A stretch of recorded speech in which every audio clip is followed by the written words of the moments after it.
യേശുവിൻ്റെ ജനനം.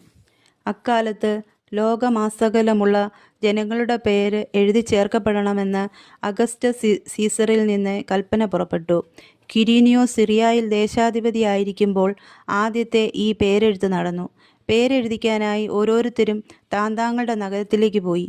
ജോസഫ് ദാവീദിൻ്റെ കുടുംബത്തിലും വംശത്തിലും പെട്ടവനായിരുന്നതിനാൽ പേരെഴുതിക്കാനായി ഗലീലെ പട്ടണമായ നസ്രത്തിൽ നിന്ന് യൂദയായിൽ ദാവീദിൻ്റെ പട്ടണമായ ബെത്ലഹേമിലേക്ക് ഗർഭിണിയായ ഭാര്യ മറിയത്തോടുകൂടെ പോയി.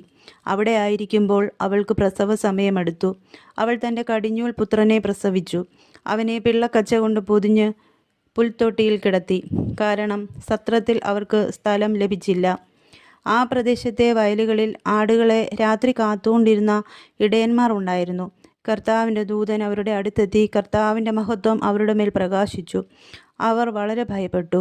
ദൂതൻ അവരോട് പറഞ്ഞു, ഭയപ്പെടേണ്ട, ഇതാ സകല ജനത്തിനും വേണ്ടിയുള്ള വലിയ സന്തോഷത്തിൻ്റെ സദ്വാർത്ത ഞാൻ നിങ്ങളെ അറിയിക്കുന്നു. ദാവീദിൻ്റെ പട്ടണത്തിൽ നിങ്ങൾക്കായി ഒരു രക്ഷകൻ, കർത്താവായ ക്രിസ്തു ഇന്ന് ജനിച്ചിരിക്കുന്നു. ഇതായിരിക്കും നിങ്ങൾക്ക് അടയാളം. പിള്ളക്കച്ച കൊണ്ട് പൊതിഞ്ഞ് പുൽത്തൊട്ടിയിൽ കിടത്തിയിരിക്കുന്ന ഒരു ശിശുവിനെ നിങ്ങൾ കാണും.